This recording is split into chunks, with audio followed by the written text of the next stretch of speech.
Watoto wa Mungu Baba aliye hai, Bwana wetu Yesu Kristo apewe sifa. Bwana wetu Yesu Kristo azidi kupewa sifa sana. Ninamshukuru Mungu Baba, Mungu Mwana, Mungu Roho Mtakatifu, Baba yetu wa mbinguni na duniani, kwa kutupa tena nafasi hii.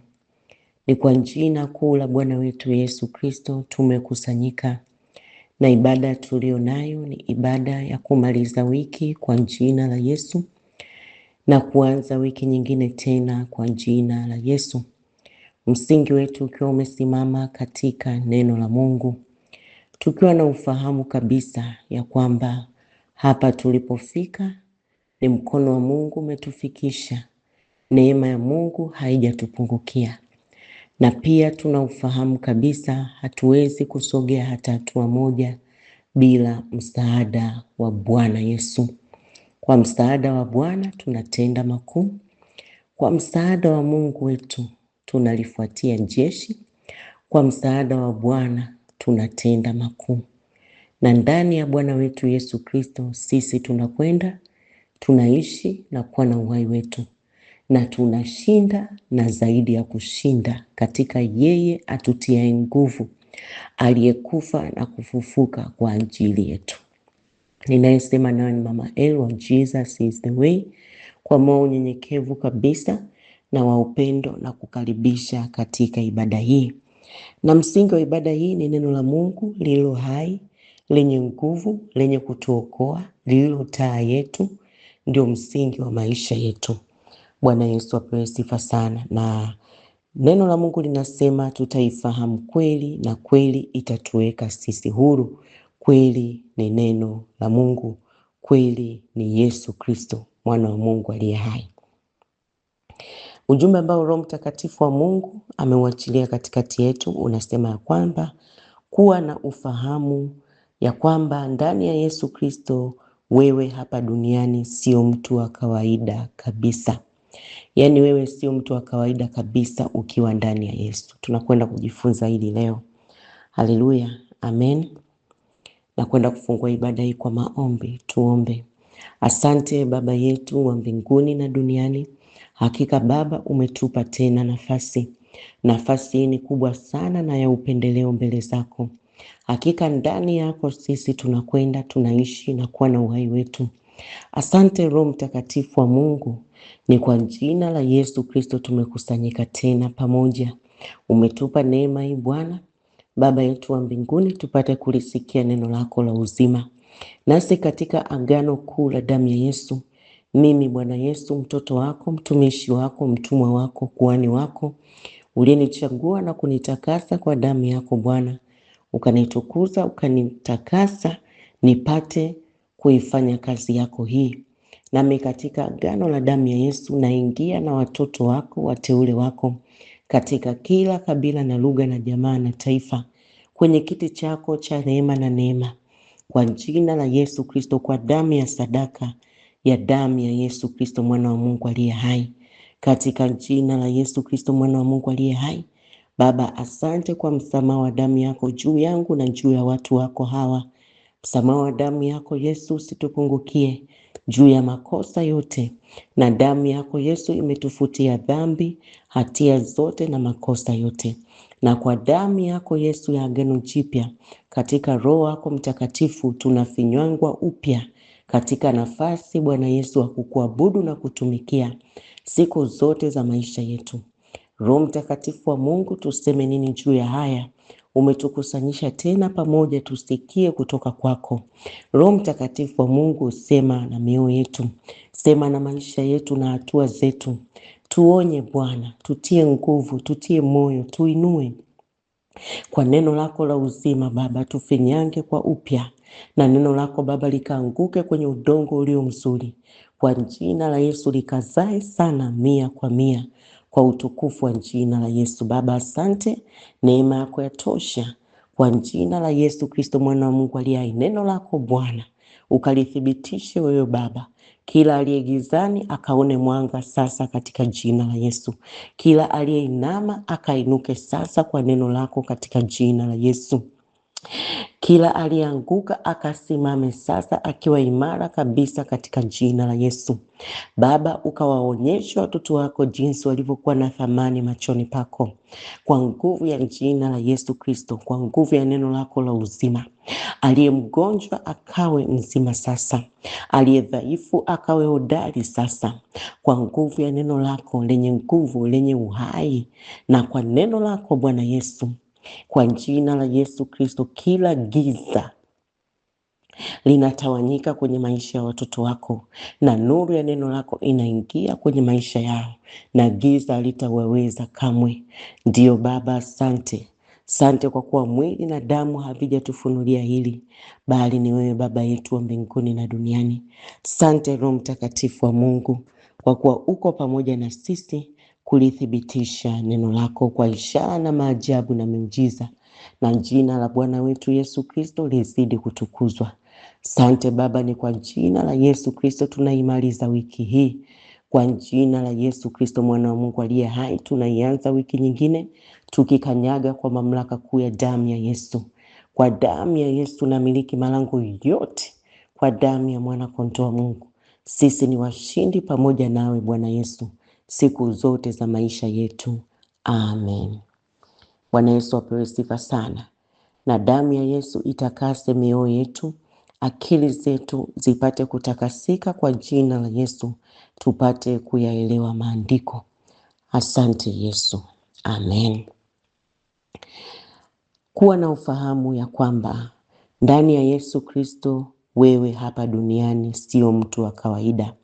Kwa hiyo ukiwa unaisikia sauti hii na umemwamini Bwana Yesu kuwa ni Bwana na Mwokozi wa maisha yako, umeamini kabisa kwamba Mungu Baba alimfufua katika wafu, unaamini kwamba alikufa na kufuka kwa ajili ya dhambi zako, na unaamini na kumkiri huyu Yesu kuwa ni Bwana na Mwokozi wa maisha yako, wewe hapa duniani sio mtu wa kawaida.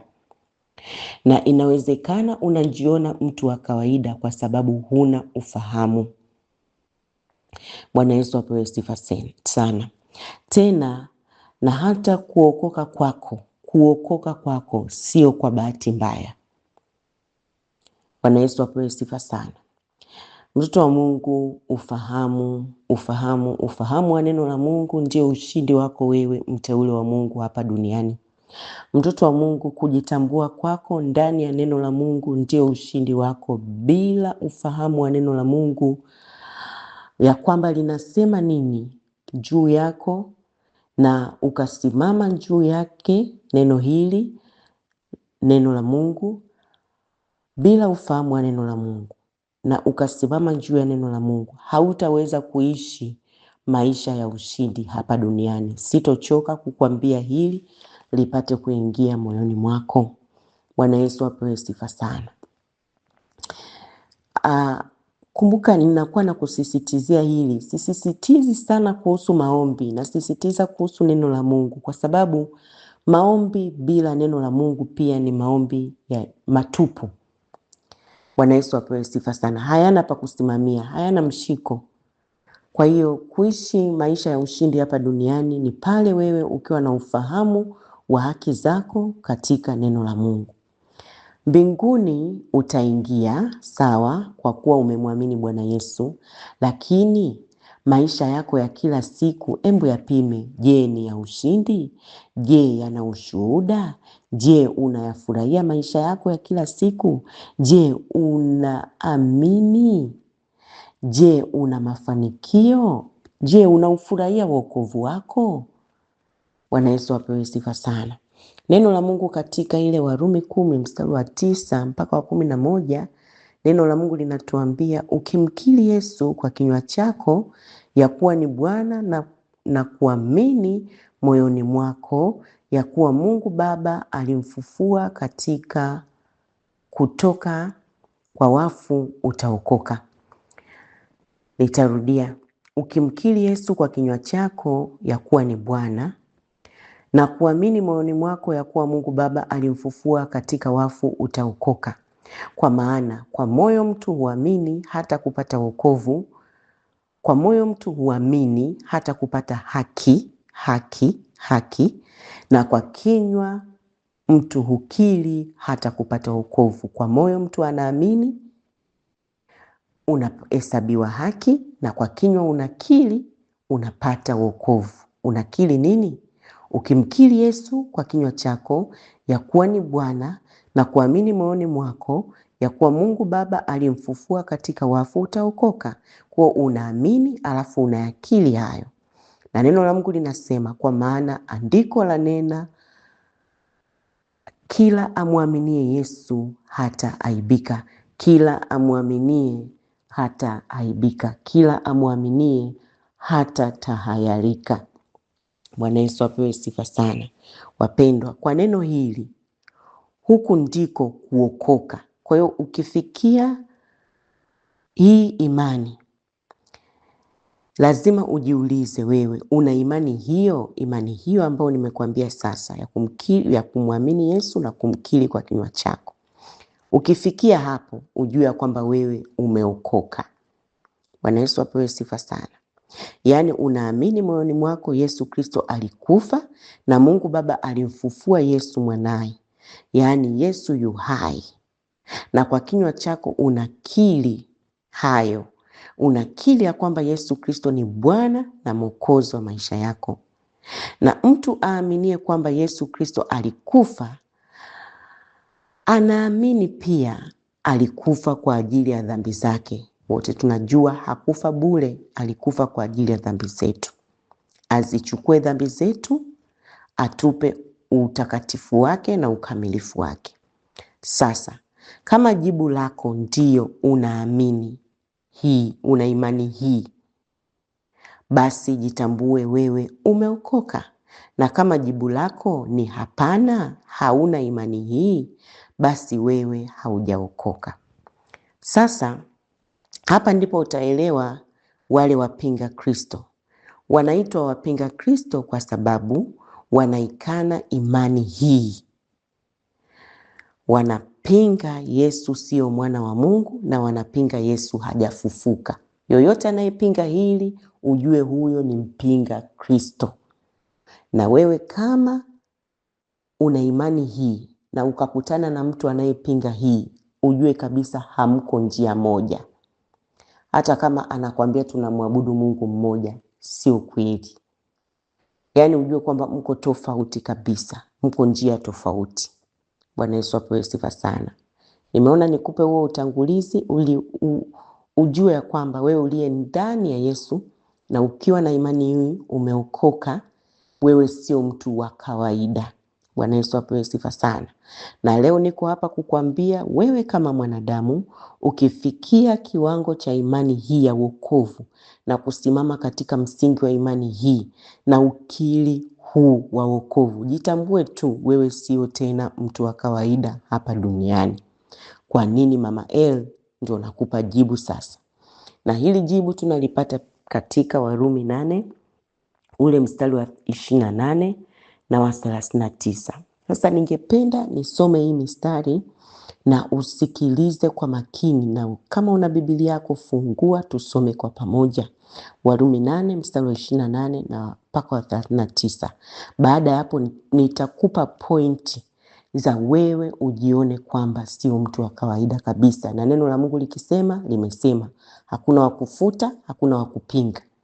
Bwana Yesu apewe sifa sana. Neno la Mungu linasema, naanza na mstari wa 28.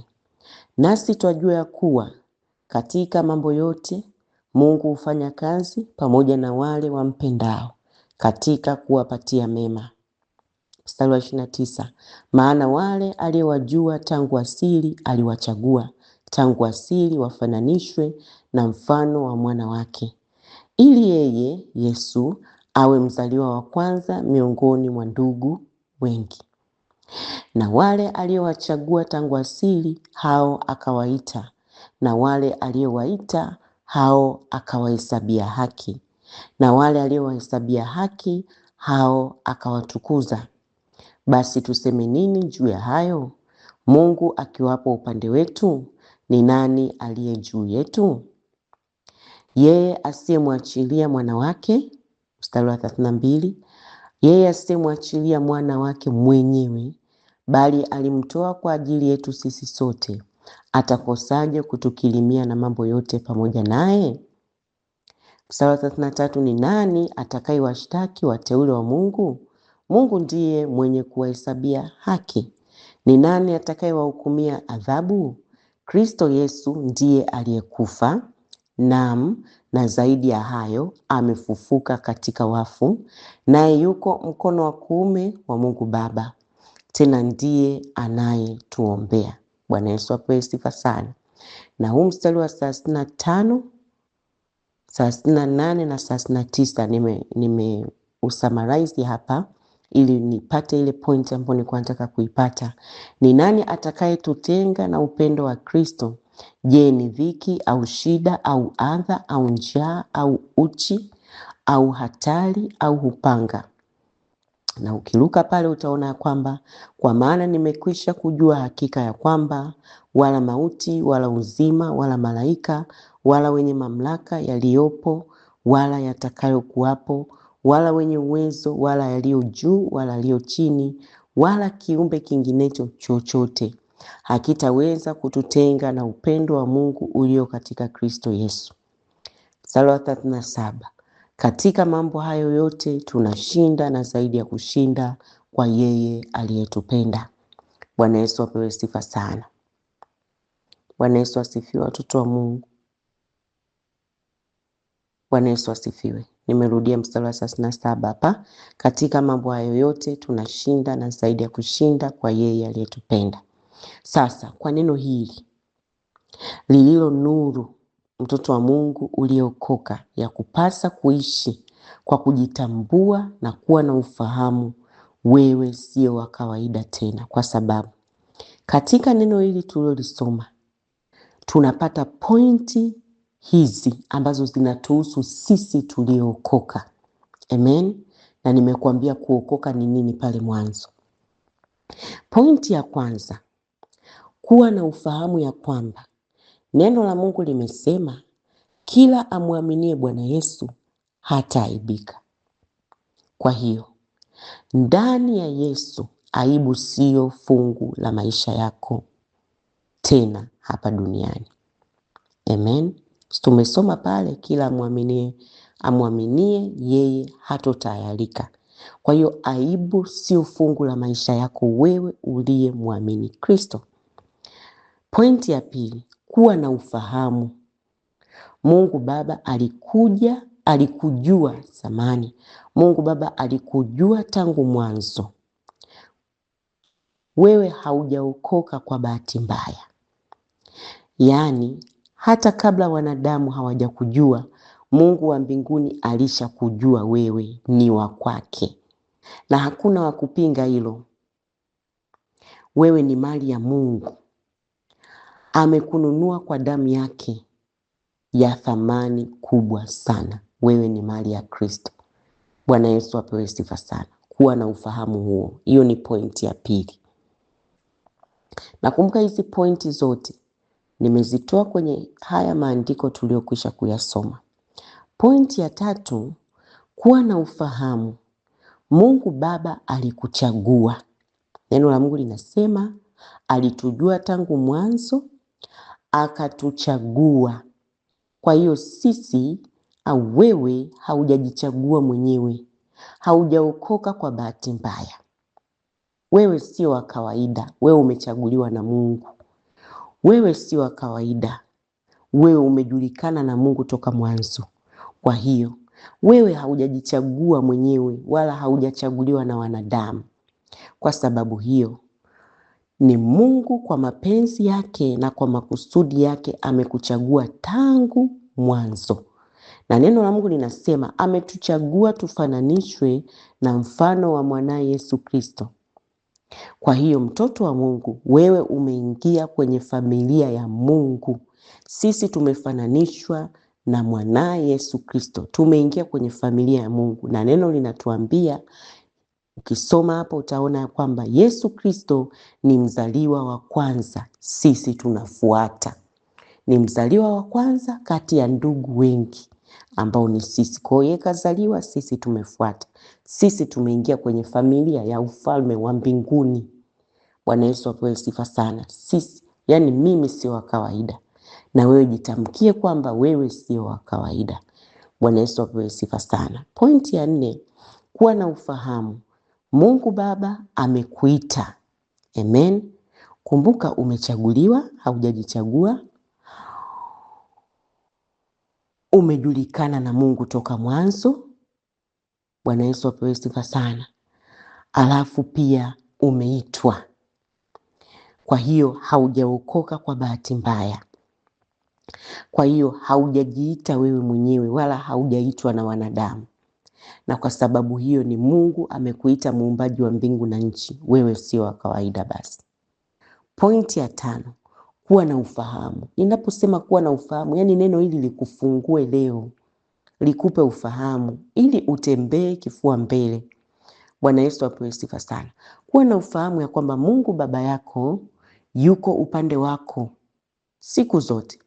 Na kwa sababu hiyo hakuna atakayekuwa juu yako. Imeandikwa pale, tuseme nini juu ya hayo? Mungu akiwa upande wetu, ni nani atakayekuwa juu yetu? Sikiliza mtoto wa Mungu. Ndani ya Yesu Kristo kila uadui uko chini ya miguu yako. Na neno la Mungu linatuambia ukisoma ya kwamba mwana simba na njoka, nge na nyoka na nguvu zote za ule adui muovu shetani, Yesu ameziweka chini ya miguu yetu. Kwa hiyo jitambue. Bwana Yesu apewe sifa sana. Yaani ndani ya Yesu Kristo kila uadui uko chini ya miguu yako, wa viumbe vya rohoni na vya mwilini. Uadui wa wanadamu na uadui wa rohoni, wa viumbe vya rohoni uko chini ya miguu yako. Haijalishi ni uadui wa shetani au wa wanadamu, uko chini ya miguu yako. Haijalishi ni uadui wa viumbe vya rohoni au vya mwilini, wote wako chini ya miguu yako. Wewe sio wa kawaida, jitambue.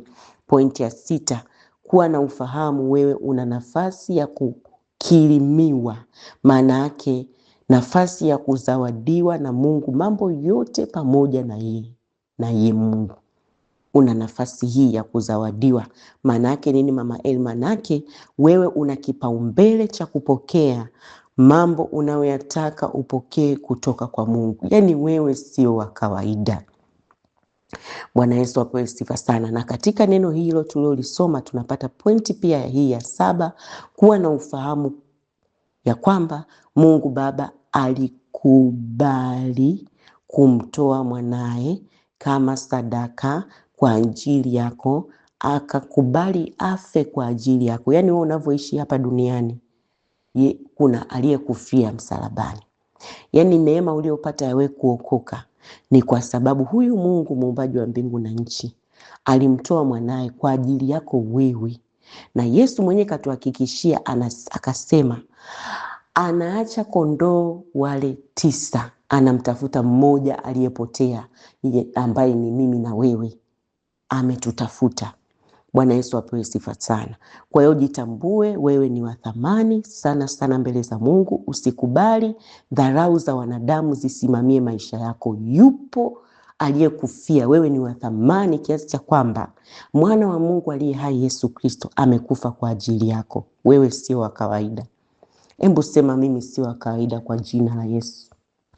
Haleluya. Pointi ya 8, kuwa na ufahamu ya kuwa hakuna wa kukushtaki wewe mteule wa Mungu, kwa sababu kupitia Bwana Yesu na damu yake iliyokusafisha, Mungu Baba anakuhesabia haki. Bwana Yesu apewe sifa sana. Neno la Mungu linasema hakuna, ni nani atakayewashtaki wateule wa Mungu? Mungu ndiye mwenye kuhesabia haki. Tumeisoma hiyo hapo. Tuko pointi ya ngapi? Pointi ya 9. Kuwa na ufahamu ya kuwa ndani ya Yesu Kristo adhabu sio fungu lako. Maana Bwana Yesu alichukua adhabu zako zote, mpaka adhabu ya kifo sio fungu lako tena. Na zaidi ya yote ametutangazia amani, uzima na uhuru. Bwana Yesu apewe sifa sana. Hatupo tena chini ya vifungo vya adhabu. Adhabu sio fungu la mteule wa Bwana. Kwa hiyo uwe na ufahamu huu. Bwana Yesu apewe sifa sana. Bwana Yesu asifiwe. Pointi ya 10, kuwa na ufahamu ya kuwa katika kupitia Bwana Yesu uliyemwamini, yani umejengwa upendo mkubwa sana. Umejengwa upendo mkubwa sana katikati yako wewe na Mungu Baba yako wa mbinguni. Yaani sisi kwa kumwamini huyu Bwana Yesu, kupitia yeye kumesimama upendo mkubwa sana ulioko katikati yetu sisi na Mungu Baba wa mbinguni. Na neno la Mungu linasema hakuna wa kuvunja upendo huu wala kututenga na upendo huu. Si wa mbinguni hawawezi kuvunja, si watu wa duniani hawawezi kuvunja, si wa kuzimu hawawezi kuvunja upendo huu ulio katika Kristo Yesu katikati yetu sisi na Mungu Baba aliye hai. Hakuna wa kututenga na pendo la Mungu. Neno la Mungu linasema hata malaika hawawezi, hata dhiki, uchi, adha haviwezi. Bwana Yesu apewe sifa sana. Haleluya. Na mstari wa 11 neno la Mungu linasema, tunapata pointi ya 9, kuwa na ufahamu katika mambo yote ya dunia hii, wewe ni mshindi na zaidi ya mshindi ndani yake yeye Yesu Kristo aliyekupenda. Yaani neno la Mungu linasema katika mambo haya yote tunashinda na zaidi ya kushinda katika yale tupenda. Mambo hayo yote, sijui ni mambo gani ambao labda kwa akili za kibinadamu unayaona ni magumu.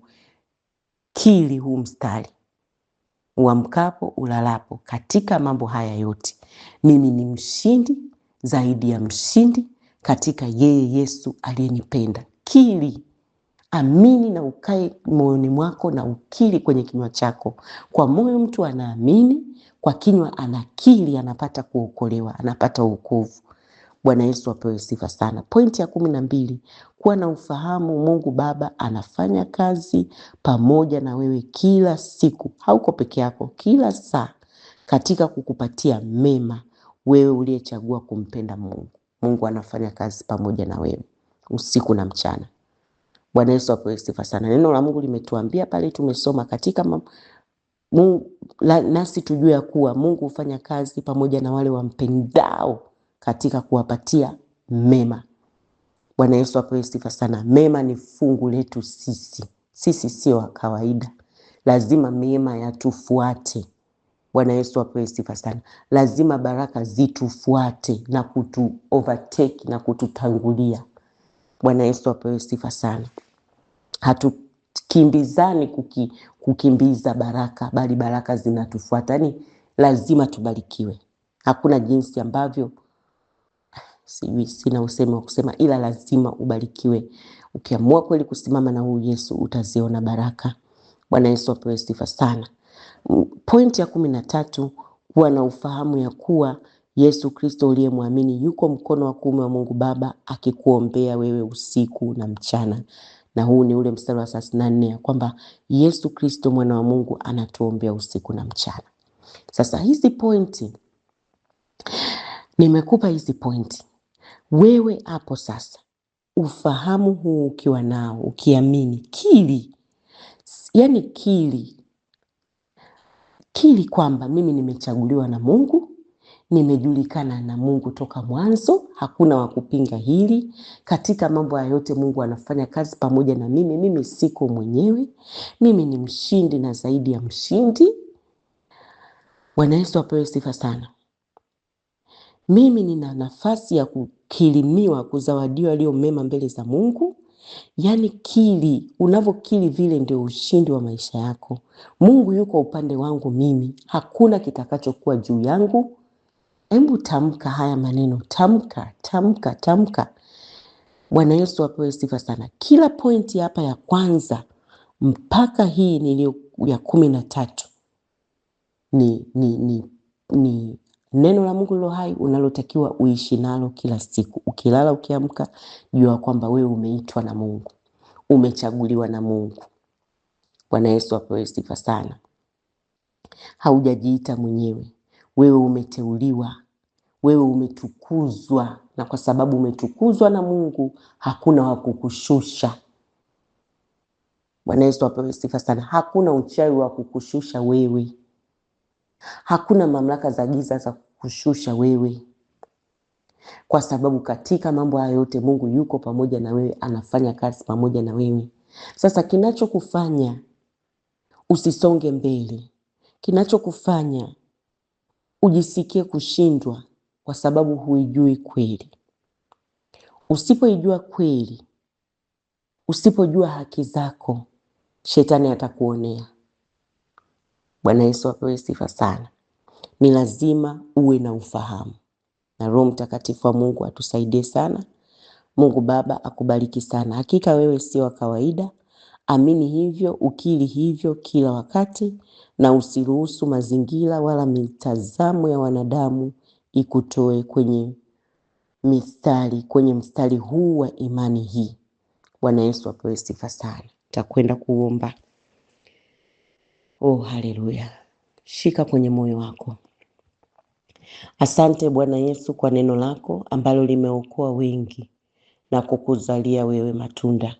Asante Roho Mtakatifu wa Mungu kwa kuwa umefungua akili zetu, tumepata kutambua kabisa sisi ndani ya Yesu Kristo sio watu wa kawaida.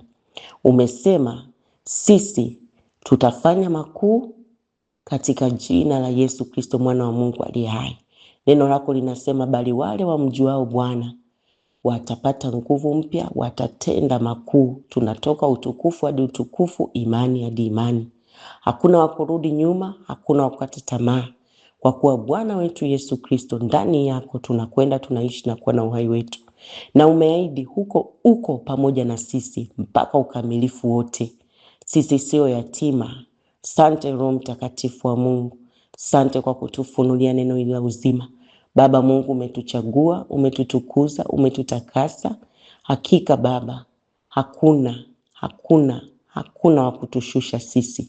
Kwa kuwa Bwana tuko juu, tumekaa pamoja na Bwana wetu Yesu Kristo, kuume kwa Mungu Baba, kwa jina la Yesu Kristo, juu sana kupita falme, kupita mamlaka, kupita enzi, kupita kila jina litajwalo, si katika ulimwengu tu, hata ule ujao.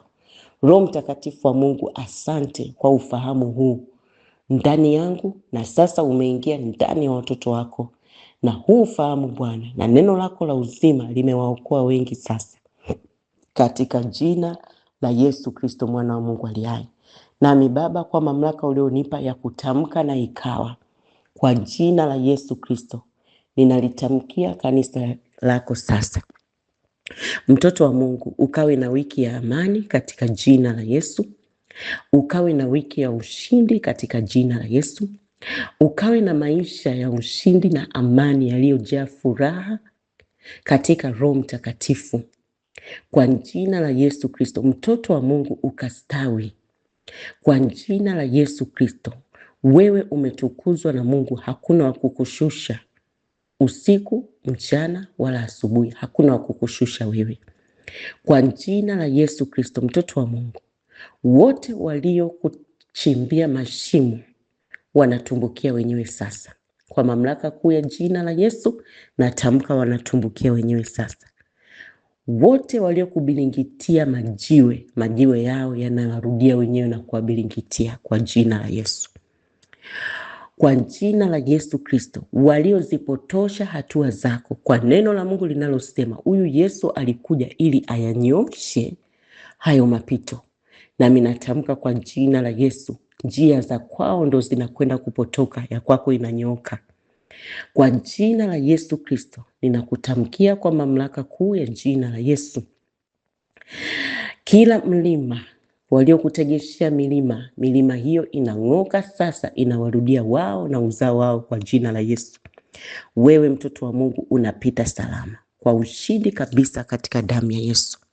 Hakuna silaha itakayofanyika juu yako na kufanikiwa kwa nguvu ya jina la Yesu. Kwa kuwa Mungu Baba yuko upande wako, hakuna kitakachokuwa juu yako. Kwa jina la Yesu Kristo mwana wa Mungu aliye hai. Wewe umefichwa mtoto wa Mungu katika jina la Yesu, kwenye jina la Yesu lililo ngome imara.